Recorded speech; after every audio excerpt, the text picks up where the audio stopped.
Welcome back once again to the beautiful Kostawes region, a land of excitement and pure intrigue. Last time we ventured out into the cliffside beaches surrounding Visa Vida and encountered the Porrico admin team as they sought to capture a Pokémon in peril. But after a hard-pressed fight, the Pokémon revealed itself, and while you threw your experimental Pokéball at it, hoping to catch this for that mysterious stranger, the Pokémon broke free and fled. With no other points of direction, you made your way up the cliffside into what appears to be the burnt-down ruins of Umberfell.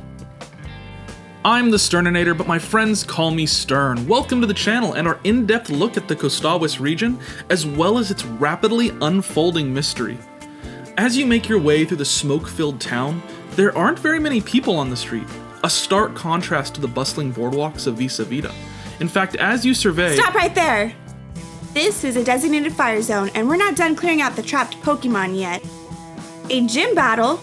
Well, as the resident gym leader, I am duty-bound to accept your challenge. But not until I get the last of these Pokemon to safety. Find the last 5 remaining grass types not accounted for, and you've got yourself a battle. Well, that was quick, but I guess when it comes to Perry, the fire-type gym leader, quick is the name of the game. Wandering through the smoky atmosphere, you'll encounter some familiar faces from previous videos, like Falter from our Pokemon of every type combo video and Bounder from our collab with Faye. But let's get back to that grass type that we've been searching for.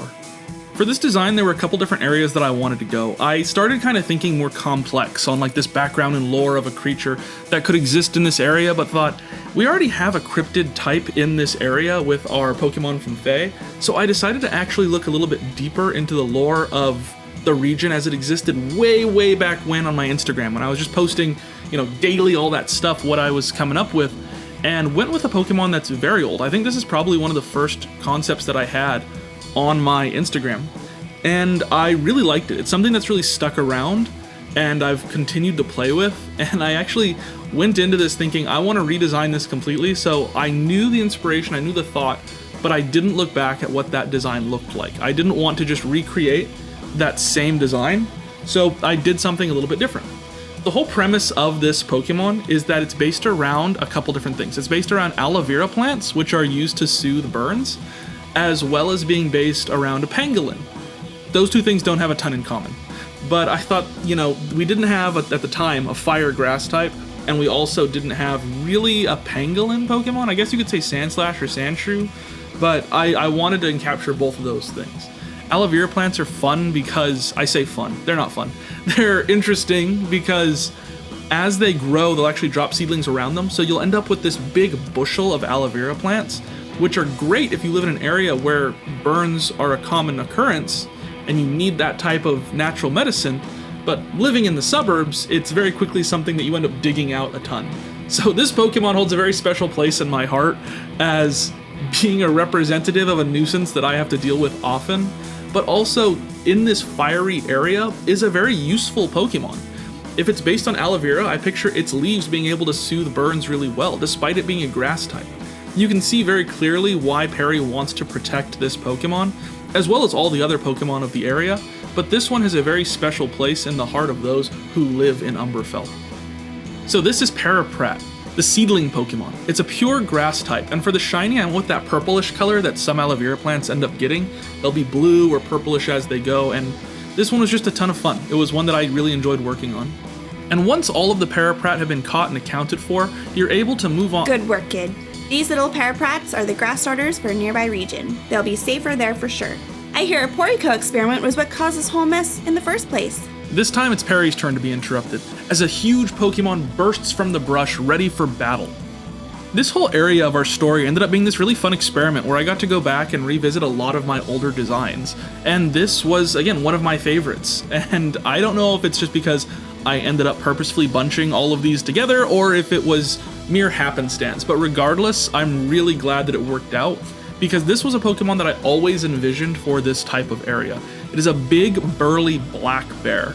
We have black bears here in the area. I actually went on vacation a couple months ago and encountered one, which was a ton of experience, but yeah, they end up kind of wandering around, and these bears have kind of become the insignia of the area that this place is based on. That being a small town just outside of Yosemite that me and my family visit pretty regularly. These black bears kind of wander about. They like to live around people because they like to eat the garbage left behind, but you'll also find these carvings and sculptures of them all throughout the towns nearby, because like I said, they've become this totem of the area.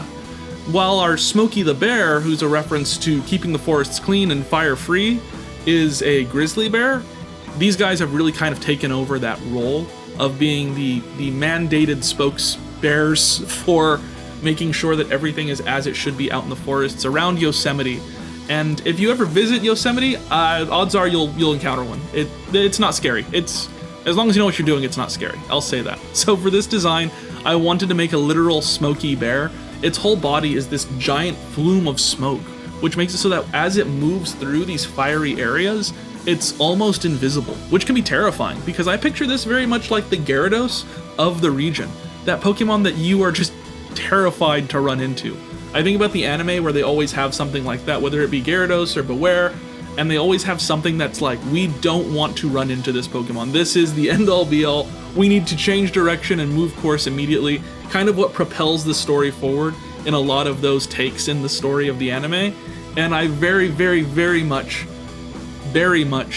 picture this Pokemon fulfilling that role. And I love his big floofy body. As much as he looks friend-shaped, he will just eviscerate you completely. And I think that's lovely. So this is Cindursa, the wildfire Pokemon. It's also the evolution to Kaburin, a Pokemon that you may have caught in our last little video.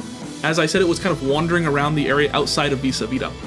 You're now in its home turf, so it's gotten a lot bigger, a lot stronger. It is a pure fire type, and for the shiny, I went with this greenish yellow, because green shinies just are a thing, and also kind of reminiscent of firefighters. But before you can even reach for a Pokeball, Perry jumps right in front of this thing. You've got to be ready at a moment's notice. That rule applies for wildfires as well as a Pokemon battling. You quickly realize this isn't a wild Pokemon encounter, it's a trainer battle, as she sends in her first Pokemon, Growlithe. Following Growlithe, she'll send out her Fletchinder. Fletchinder's going to take out the rest of your team, apart from maybe one or two, which is a big problem, as she sends out Cindursa immediately following. How are you going to tackle this brute with your team very quickly dwindling? I don't know, but the big news is, this isn't the last of her Pokemon. She still has her Poriko given Ace. So when designing these Poriko experiments, you have to think about the story and the role that these Pokemon fulfill in that story. In this instance, Poriko saw the Hellhound-esque demeanor of Houndoom and realized that modern audiences were no longer accepting of these darker type of tones. The Pokemon League is for everyone after all, and so they sought to make this devilish canine into something more palatable for broader trainers. The experiment went about by removing the dark features of Houndoom from its genetic makeup, and instead infusing it with a light and vibrant fairy typing. This worked in a number of ways, but also didn't in others. It had gained this more docile look with wide and these angelic wings, giving off a fairy-like flame, but the Pokemon itself became depressed. It was no longer something to be revered. It was no longer something that people feared, but something to be hugged and swaddled. As the ferocity left its outward appearance, so too did the tenacity that it held in its heart. As Poriko was explaining this new system for each gym leader, holding out their experiments, Perry became drawn to this Pokemon. I'm sure that it turned away from her. It was ashamed at what it had become. It didn't want a trainer. It didn't want to be a Pokemon that people came from all around to see or gawk at. But she kept trying. Because giving up on a Pokemon in danger is, well, it's not her MO. As a female firefighter herself, she knew what it was to have to prove to those around you that you're just as strong as they are.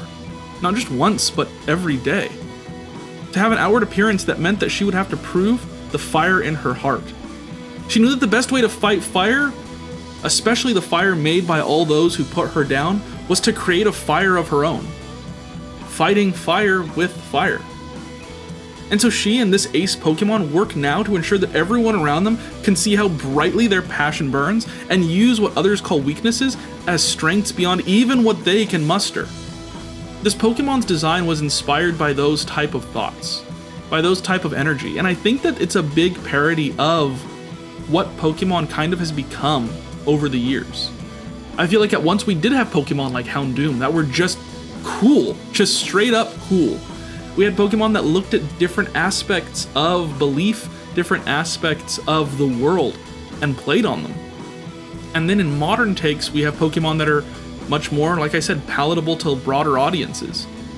We had Pokemon that were plays on pollution, like Weezing and Muck. We had Pokemon that were plays on hellish existence, like Houndoom and Houndour.